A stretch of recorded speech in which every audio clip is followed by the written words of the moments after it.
داؤد شریف میں ہے کہ بعض بچے پیدا ہو جاتے ہیں اور لوگ نام رکھنے میں دیر کرتے ہیں، حتی ماتا، وہ بچہ مر جاتا ہے۔ بچے تو مرتے بھی ہیں، چھوٹے چھوٹے، پہلے بھی مر جاتے ہیں، بعد میں بھی مر جاتے ہیں۔ قیامت کے دن یہ بچہ کبھی ادھر دوڑے گا، کبھی ادھر دوڑے گا، میرا نام ہی نہیں لیا جا رہا ہے۔ فرشتے کہیں گے آپ کا نام رکھا ہی نہیں ہے، ہم کہاں سے تمہارا نام لے؟ تو کبھی ماں کو آ کے گریبان سے پکڑے گا، کبھی باپ کو گریبان سے پکڑے گا اور کہے گا ایھا الظلمہ ضیعتمونی بأی اسم سمیتمونی، او ظالمو کم بختو کہیے، مجھے ضائع کر دیا، آج میرا نام کیوں نہیں رکھا، کس نام سے پکارا گیا؟ ہر چیز کو تھوڑا سا سمجھتے ہیں، ہر چیز کو سمجھتے ہیں، بس ہم فرشتے، ہم جو کچھ کرتے ہیں دیوبند کے شیخ الحدیث کر رہا ہے۔ یہ کبھی نہیں سوچتے کہ ہم فحش خطا میں لگے ہوئے اور نہایت گمراہانہ کردار ہمارا ہے۔ اس لیے تو کبھی ادھر سے جھٹکا لگتا ہے کہ جب آپ لکھے پڑھے اور لکھائی پڑھائی پر فخر اور لاکھوں روپوں کے تنخواہ دفتر اور اپنے مارکیٹوں کو اور کارخانوں کو لوٹ لاٹ کے لیتے ہو، اور تمہارا یہ حشر ہے تو وہ جنگلوں میں ہو، پہاڑ میں ہو، چترال اور گلگتوں میں ہو، کوہستان میں ہو، نورستان میں، جن غریبوں کا کچھ پتہ ہی نہیں ہے، ان سے کتنی غلطیاں، فحش خطائیں ہو رہی ہوگی۔ علماء نے ایک عجیب بات لکھی ہے کہ ویسے تو اجازت ہے کہ 7ویں دن عقیقہ ہو اور نام کا اعلان کیا جائے، لیکن اس کو تسمیہ کہتے ہیں، نام پکا کرنا۔ نام تجویز قبل الولاد بھی ہو سکتا ہے، پیدائش سے پہلے بھی کہ اللہ نے بیٹا دیا تو نام محمد رکھیں گے، احمد رکھیں گے، حامد رکھیں گے، محمود رکھیں گے۔ یہ جو پہلے کی تجویز ہے، علماء دین کہتے ہیں اگر بچہ مر گیا یا مرا ہوا پیدا ہوا تو یہ بھی کافی ہے۔ فتاوی قاضی خان میں ہے کہ وہ بچہ جو مرا ہوا پیدا ہوتا ہے، سانس نہیں لایا، اس کے احکام نہیں ہے، نہ نام ہے، نہ غسل ہے، ایسے ہی دھونا ہے، نہ کفن ہے، کپڑا ڈالنا ہے، نہ جنازہ ہے، قبرستان میں ویسے ہی کھڈا کھود کے رکھنا ہے بوجہ انسانیت کے۔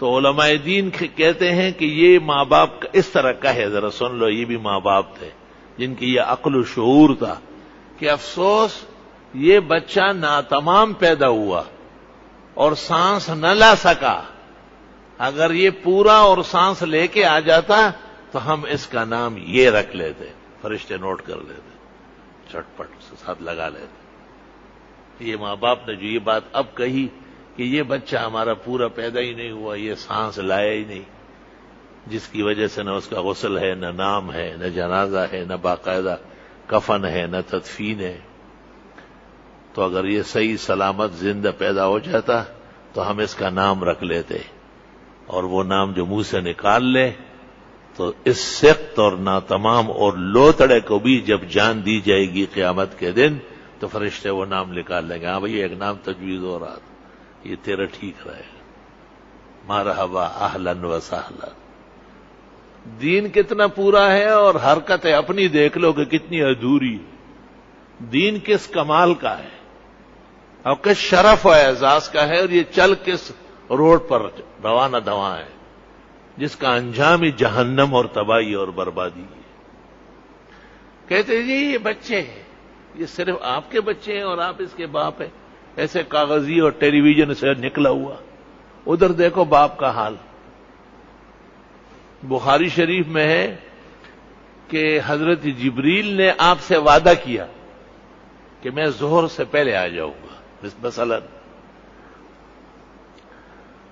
وقت پورا گزر گیا، آپ منتظر تھے، جبریل نہیں آیا، حالانکہ فرشتے کہاں وعدہ خلافی کرتے ہیں۔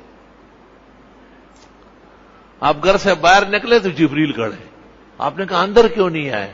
کہا اندر گھر میں کتا ہے۔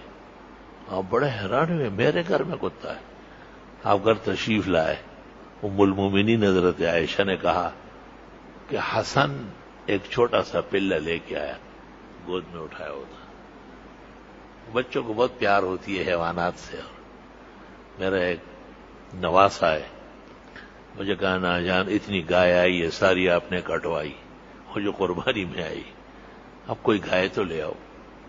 تو میں نے اس کے لیے ایک بھیڑ خریدی اور اس کے ساتھ اتنی چھوٹی گائے بھی ہوتی ہے، اللہ یہ تو مجھ سے بھی چھوٹی، اتنا چھوٹا ہے کہ بھیڑ اور گائے میں فرق نہیں جانتا، اور اس کے ساتھ ساتھ دوڑتا ہے سارا دن۔ تو حضرت حسن ایک چھوٹا سا پلہ جرو القلب اس کو لے کے آیا اور پھر پلنگ کے نیچے دبایا، بٹھا لیا۔ حضرت نیچے جھکے، لکڑی لی، اسے نکالا اور امہات کو کہا، بیبیوں کو، ازواج مطہرات کو کہ اس جگہ دولو، ذرا پانی بہاؤ کہ اس کا بال بھی پڑا ہوا ہو تو فرشتے نہیں آ سکتے۔ توبہ! اپنے گریبان میں ذرا جھانکو اور سوچ لو کہ ہمارا روش کیا ہے۔ کیا ہمیں بھی اتنی تکلیف پہنچے گی اگر ہمارے گھر میں کوئی کتا آ گیا یا پلہ آیا؟ بچہ حضرت حسن کی عمر وفات رسول کے وقت 8 سال ہے، تو یہ وفات کے دنوں کا واقعہ تھوڑا ہی ہے، 3-4 سال کا بچہ ہوگا، لیکن فعل معاف نہیں ہے، گرفت برقرار ہے اس میں۔ بخاری میں یہ بھی ہے کہ حضرت حسن آپ کے ساتھ بستر پر لیٹے ہوئے تھے، کھیل رہے تھے، اچانک کوئی کھجور آگ گری۔ وہ کھجور کا ملک ہے، ہر طرف درخت، کھجور، باغات، پیڑ۔ تو حضرت حسن نے منہ میں ڈالا تو آپ نے کہا اوہ اوہ اوہ، تھوکو تھوکو، اخرج عسى ان تكون من الصدقہ، کہیں یہ کھجور زکوٰۃ کی نہ ہو، ہم آل رسول زکوٰۃ نہیں کھا سکتے، ہمارے لیے جائز نہیں ہے۔ وہ کون سے کام ہیں جن سے آپ بچے کو روکتے ہیں کہ یہ مت کرو، غلط، وہ مجھے بتایا جائے تاکہ میں جمعے میں بیان کروں، مجھے معلوم نہیں ہے۔ یہ تو بچے کو ایسا چھوڑ دیتے ہیں جیسے معاذ اللہ و استغفر اللہ اس کا بیٹا ہے ہی نہیں ہے۔ اس سے پتہ چلتا ہے کہ بچوں کے افعال پر، بچوں کے نام پر، بچوں کی تعلیم و تربیت پر صرف ایک پیدا ہونا نہیں ہے، پیدا تو بلیاں بھی بیاتی ہے، کتیاں بھی بیاتی ہے، 6 بچے دے دیتی ہے۔ انسانوں کا بچہ انسانیت مانگ رہا ہے، انسانوں کا بچہ انسان کا علم، تربیت کا محتاج ہے، اور یہ سب ماں باپ کی پکڑائی ہونے والی ہے اور ان کی کس کے پٹائی ہو جائے گی کہ تم نے اس بیٹے کو کیوں ضائع کیا۔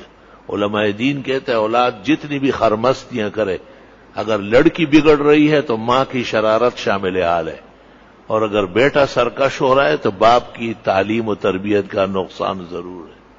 اللہ تعالیٰ حفاظت فرمائے۔ بھئی کس کس موقع کو دیکھ لیا جائے، بیٹیوں کو کس طرح سمجھا جاتا ہے اور بیٹوں کو کیسے سمجھا جاتا ہے، وہ آپ کے سامنے ہے نقشہ۔ بیٹی کے لیے، بیٹے کے لیے زندگی میں ایک حکم ہے، برابر ہے، کوئی فرق نہیں۔ اعدلوا بین اولادکم فی العطیہ۔ تو حاصل کیا نکلا؟ اگر بیٹے کی شادی پر 2 لاکھ خرچ ہو رہے ہیں تو بیٹی کی شادی پر بھی 2 لاکھ خرچ ہوں گے۔ اگر بیٹے کے لیے گھر کا انتظام کرتے ہیں تو بیٹی کے لیے بھی کرنا پڑے۔ دین تو یہ کہہ رہا ہے، آپ کیا سمجھتے ہیں وہ آپ جانے، آپ کا کام۔